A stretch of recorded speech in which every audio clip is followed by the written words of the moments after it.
In this video, I'm going to continue with examples of volumes of rotation, but this time I'm going to look at an initial region that is cut by two different curves. So for example, let's say that we want to find the volume between y equals x plus 1, so that's this top linear function, and y equals 2, that's this straight line along the bottom. And I want to know from x equals 1 to x equals 4. So I'm cutting out this triangular region. And it happens to intersect right here, so it's not trapezoidal, it's triangular, because when I plug in 1, my output y is 2. And I want to know what the volume is when I rotate it around the x-axis. So unlike before where I was touching this, now when I rotate this, notice what happens. Maybe I'll draw sort of the flip version of it. This region is going to rotate in a circle.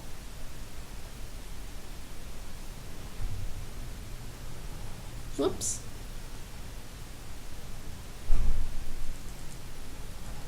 So it's going to be like a cone, but there's this hole drilled into the center of it, right? That we have this hollow piece in the middle, and then we have this big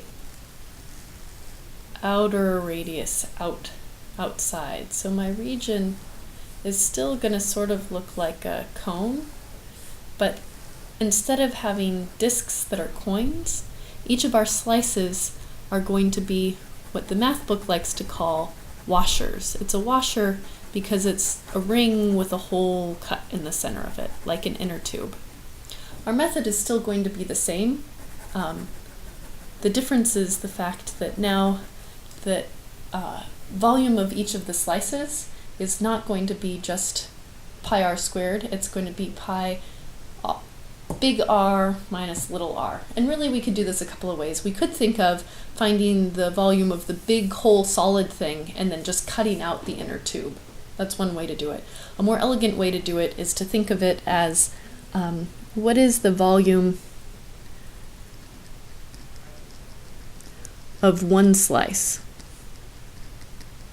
And here's my picture of that slice.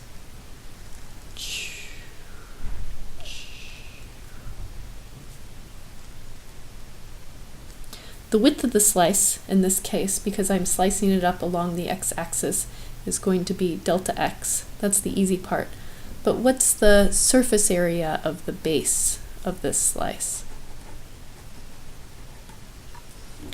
Well, it's going to be the outer circle's area, and the outer circle's area I'm going to represent as pi r squared, where r is the big radius. But then I need to subtract out the area of the inner circle, so I'm going to subtract out pi little r squared, where little r is the little radius. So this is the surface area of one slice, and the width is delta x. So that means that my total volume is going to be the integral. In this case, my slices are going from 1 to 4 of pi times the big R squared minus pi times the little r squared dx. dx is accounting for the width of those slices. The slices are sliced in the x direction. And thankfully, now we're done. Now we just need to find out, well, what is the big radius and what is the little radius, and we can compute the integral. In this particular example, the big radius is starting down here at the x-axis, and it's going all the way up to this triangular curve. So using a different color. In this case, the big radius is going from here all the way up to this function. So my big radius is the height of the function, in this case y equals x plus 1. So my big radius, converting this, is x plus 1 squared. And then I'm going to subtract out pi times the little radius squared. What's the little radius? Well, the little radius is going to start down here at 0 and extend up till 2. And notice that the little radius in this particular example is constant. Normally we would have functions, we could conceive of a situation where you would have a function along the top and the function along the bottom. In this case, it's just the boring function, and the boring function is the function 2 squared. And we're integrating with respect to x. The widths are x's. So let's go ahead and compute this. I'm going to do a little bit of arithmetic first. I'm going to anti-distribute or pull out this pi in front because both of these terms are being multiplied by pi. Pi times the integral from 1 to 4. I'm going to expand this. This is x squared. Don't forget the middle terms, plus 2x plus 1. And then I'm subtracting out 2 squared, which is 4, dx. I'll do one more step of simplification before I integrate.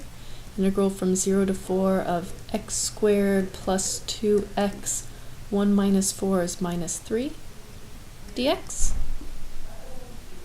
Let's go ahead and integrate. This becomes pi, don't forget the pi, times x is raised to the third power,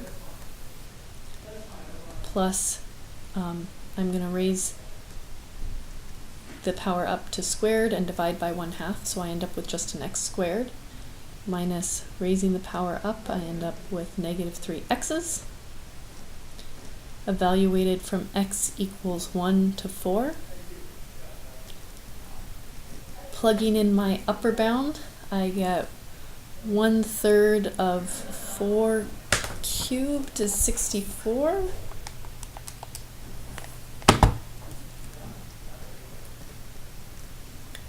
Plus 4 squared is 16, minus 3 times 4 is 12, and then I'm going to subtract out plugging 1 into this, pi times 1/3 plus 1 minus 3, and I can plug this into my calculator or simplify it in my head. So this ends up being pi times 64/3 plus 4, which is 12/3, so this is going to be equal to pi times 80/3, and then I'm going to subtract pi times 1 1/3 minus 3, that's going to be 5/3, negative 5/3, so minus a negative 5/3 for a grand total of 85 pi thirds is the volume of this region. So for my final example, I want to find the volume between curves, but instead of rotating around one of the x or the y axes, that makes the radius really nice. Instead, we're going to rotate it around a line that isn't the axis, and in this case I'm going to rotate it around the line y equals -1. So using the same shape that we saw before, I'm thinking of this now as the axis of rotation, y equals -1. And the region that I'm rotating, notice that this distance is now a distance of 3 units instead of just 2 units.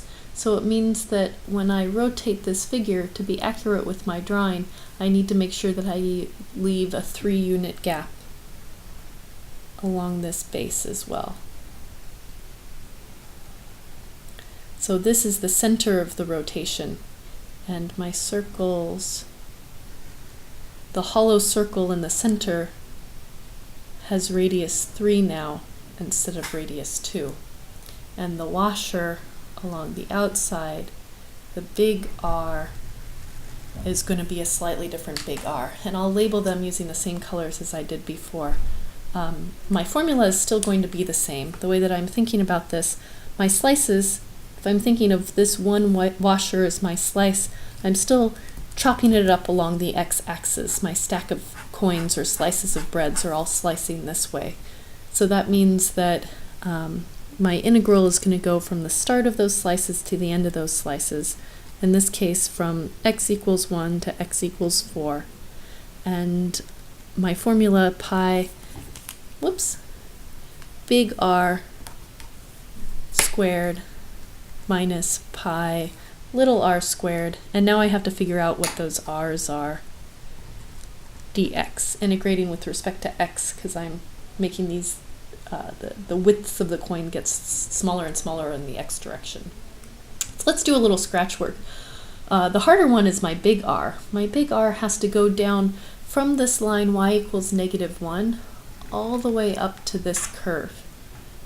And what is this is the curve y equals x plus 1. So before we were able to measure it by just saying that the big radius goes from 0 to y equals x plus 1. But now the radius is going to be 1 unit bigger than that. And really adapting this height function is going to be as easy as saying that my big R in this case is just going to be my original function x plus 1, and then I'm going to add on an extra 1. It's 1 unit because I've sort of jumped it up to be 1 unit longer, right? This radius starts down, instead of starting at 0, it's starting 1 unit further away than it did before, meaning that my new big R equation is going to be equal to x plus 2. What about my green radius, my inner smaller radius? Let's look at this picture. The green radius is the hollow or empty radius. And notice that this radius is constant. No matter what x value I choose, I'm always going to be subtracting out the same amount. And again, it's exactly what we want it to be. It's going to be, originally it was at y equals 2, and the distance from -1 to 2 is a distance of 3. My computation, mathematically, I could say that it's the line 2, subtracting out the difference between that and the line -1, which is going to be equal to 2 minus -1 is 3, which visually makes sense, that the radius of this inner cylinder that's being cut out is a radius of 3. We've figured out what our big radius is. It's a function of x.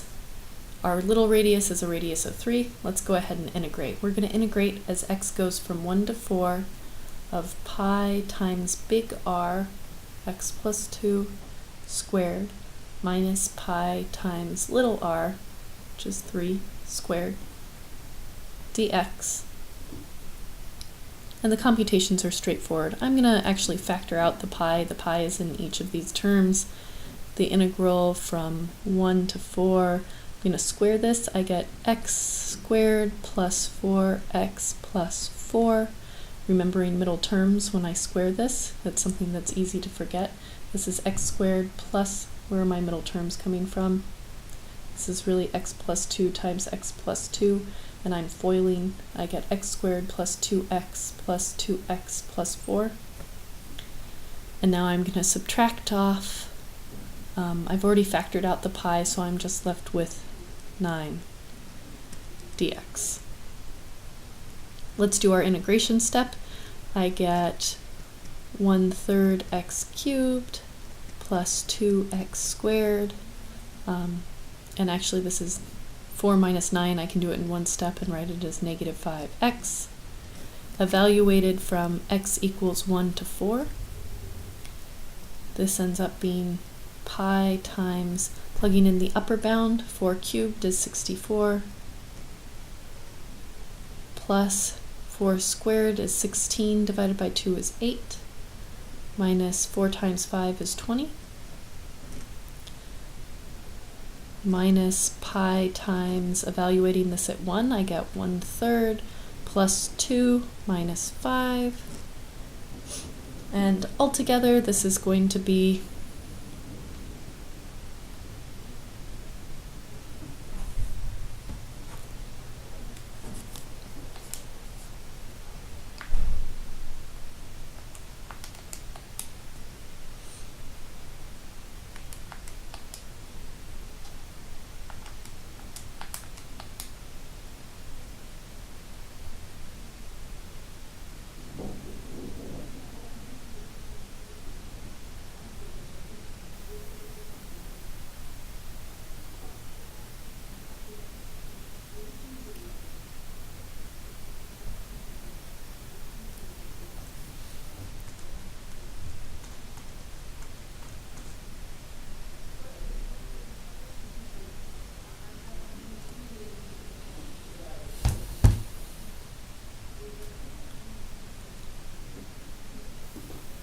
So altogether this is going to be pi times 28 thirds pi minus a negative 3/8 pi